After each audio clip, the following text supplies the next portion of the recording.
زندگی بالکل عارضی ہے، یہ ہمیشہ کے لیے نہیں ہے۔ اصل میں ہم یہاں صرف امتحان کے لیے آئے ہیں۔ یہ دنیا امتحان گاہ ہے۔ اس بات کا ثبوت یہ ہے کہ ہم میں سے کسی کے پاس وہ سب کچھ نہیں ہے جو ہم چاہتے ہیں، بلکہ ہمیں صرف وہی ملتا ہے جو اللہ نے ہمارے لیے پسند فرمایا ہے۔ اللہ ہمیں مختلف طریقوں سے آزماتا ہے، کبھی صحت کے معاملات میں، کبھی مالی مشکلات میں، اور کبھی خاندانی مسائل میں۔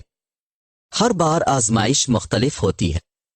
چیزیں ہمیشہ ہماری مرضی کے مطابق نہیں ہوتی، کیونکہ اللہ ہمیں یہ سمجھانا چاہتے ہیں کہ یہ سب کچھ ایک آزمائش ہے۔ وہ دیکھنا چاہتے ہیں کہ ہم ان حالات میں کیسا رد عمل دیتے ہیں۔ کیا یہ آزمائشیں ہمیں اللہ کے قریب لے آئیں گی؟ کیا ہم سمجھیں گے کہ یہ دنیا اور اس کی مشکلات سب عارضی ہیں؟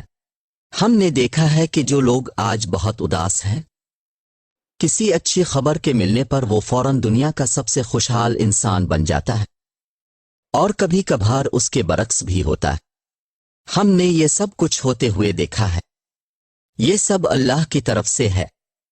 وہی آپ کو خوشخبری دیتا ہے اور آپ کو بے حد خوش کرتا ہے، اور وہی آپ کو اسی آزمائش میں ڈال سکتا ہے، اور آپ کو لگتا ہے کہ سب کچھ ختم ہو گیا ہے۔ یہ اللہ کا منصوبہ ہے کہ ہر حال میں اللہ پر یقین رکھنا ہے۔ جب آپ اداس ہوں تو پہلا سوال جو آپ کو خود سے پوچھنا چاہیے وہ یہ ہے کہ میرا اللہ سے تعلق کیسا ہے؟ یہ رشتہ بنیادی طور پر آپ کی نماز سے جڑا ہوا ہے۔ کیا آپ شوق اور محبت سے نماز پڑھتے ہیں؟ یہاں میں صرف باقاعدگی کی بات نہیں کر رہا، کیونکہ نماز پڑھنا فرض ہے، بلکہ میں یہ پوچھ رہا ہوں کہ کیا آپ نماز کا انتظار کرتے ہیں؟ کیا آپ کو احساس ہے کہ جب آپ نماز پڑھ رہے ہیں تو آپ کس سے مخاطب ہیں؟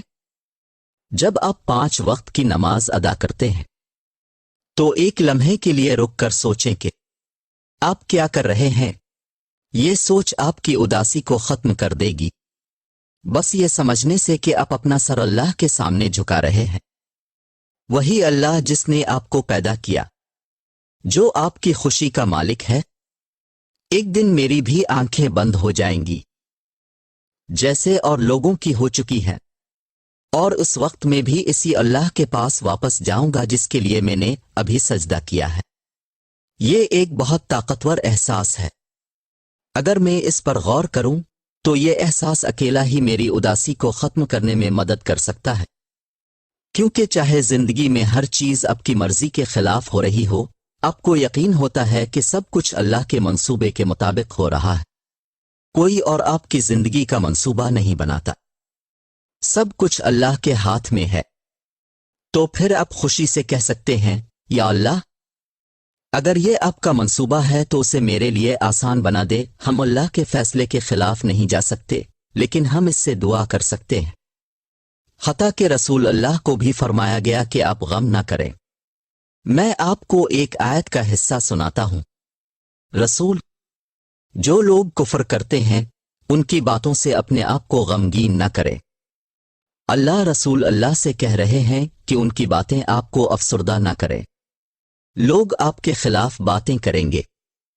کیا آپ واقعی یہ سوچتے ہیں کہ اس دنیا میں ہر کوئی آپ کے حق میں ہوگا اور آپ کے بارے میں اچھی باتیں کرے گا؟ اگر وہ رسول اللہ کے بارے میں بدترین باتیں کہہ سکتے ہیں تو پھر ہم اور آپ کس حیثیت میں ہیں؟ اللہ کہتا ہے کہ ان باتوں کی وجہ سے پریشان نہ ہوں، دل چھوٹا نہ کرے۔ اللہ نے رسول اللہ کے دل کی کیفیت کا ذکر کیا جب کفار نے نہ صرف اسلام کو قبول کرنے سے انکار کیا بلکہ جھوٹی افواہیں بھی پھیلائیں۔ ہم جانتے ہیں کہ ان کی باتیں آپ کو دکھی کرتی ہیں، لیکن ہم آپ کو تسلی دینا چاہتے ہیں کہ وہ آپ کو جھوٹا نہیں سمجھتے۔ وہ جانتے ہیں کہ آپ سچے ہیں اور اللہ کے نبی ہیں، لیکن ان کے دل میں تکبر ہے، اس تکبر کی وجہ سے انکار کرتے ہیں۔ لہذا ان کے تکبر کی وجہ سے آپ افسردہ نہ ہوں۔ اگر آپ کا اللہ کے ساتھ تعلق مضبوط ہے، ہر روز اسے مضبوط بنا رہے ہیں، تو کوئی بھی چیز آپ کو اداس نہیں کر سکتی۔ آپ خوش ہیں، لوگ آپ کو دیکھتے ہیں اور سوچتے ہیں کہ آپ کے پاس کوئی مسئلہ نہیں ہے، حالانکہ آپ کے مسئلے شاید ان سب کے مسئلوں سے بھی بڑے ہوں۔ یاد رکھیں کہ اس دنیا میں کوئی بھی ایسا نہیں ہے جس کے پاس کوئی مسئلہ نہ ہو، فرق بس یہ ہے کہ وہ اسے کس طرح سنبھال رہے ہیں اور مقابلہ کر رہے ہیں۔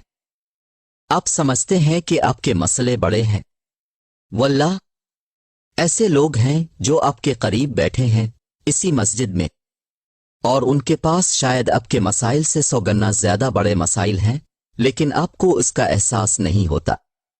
ان کا اللہ کے ساتھ تعلق ہے، وہ جانتے ہیں کہ یہ دنیا عارضی ہے۔ آپ کو اس بات کی قدر کرنی چاہیے کہ اللہ نے آپ کو کیا دیا ہے جو دوسروں کو نہیں دیا۔ رسول اللہ کی حدیث ہے، ان لوگوں کو دیکھو جو تم سے کم ہیں، جو تم سے نیچے ہیں۔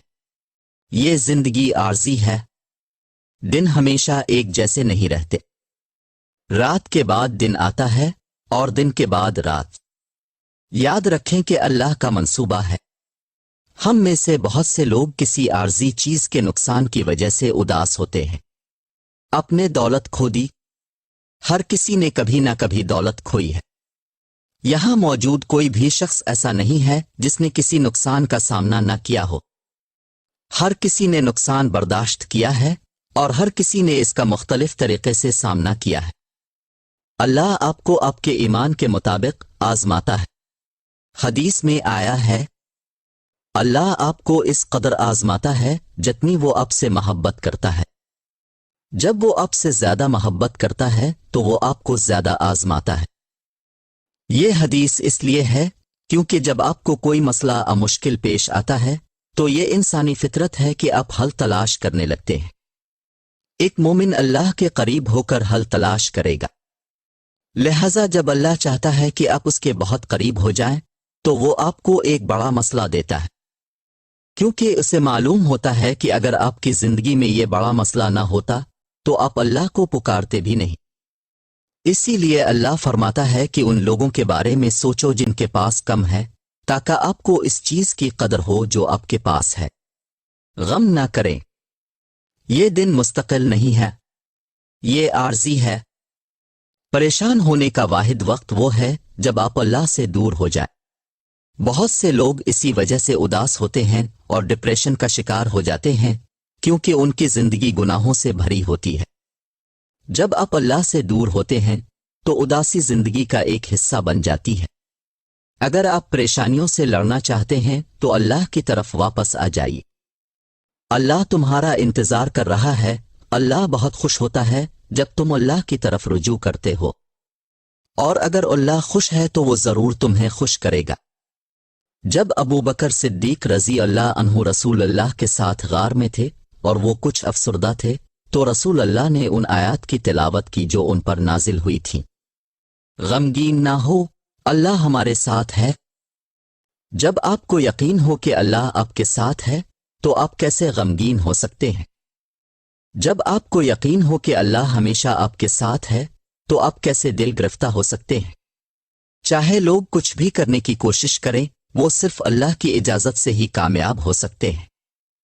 اسی لیے میں ایک طاقتور حدیث کے ساتھ ختم کرنا چاہتا ہوں جو ہمیں ہمیشہ دل میں بہت سکون دیتی ہے۔